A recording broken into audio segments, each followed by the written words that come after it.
My name is Deel. I work for Septic Incorporated. We're based in Hayside, Virginia. Now we're a specialty company. All we do is septic work, and one of our top priorities is restoration or repairing of septic systems that's been the rest of their expectancy of life, or they broke down for whatever reason. Septic Drainer was introduced to us. We have lots around here that there's no room for expansion, no other place or nothing else that they can do.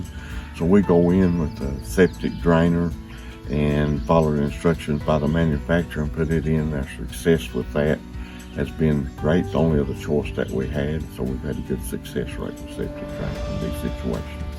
The Department of Health in our area doesn't recognize it as being something that has been approved or anything to do it, but when it comes to the last resort, they'll say, "Denny, you may want to try this." They've introduced me to it.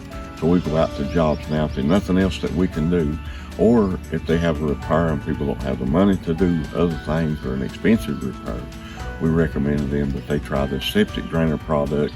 The hard pan forms in the bottom first, and it goes down there and restore it back to a natural state that it will become what we call a perkin. It will let water go through it again, that it will go back and the ground will actually clean up the water and stuff if we can get the water down to it. Septic Drainer has really worked for us in this area to restore these septic systems.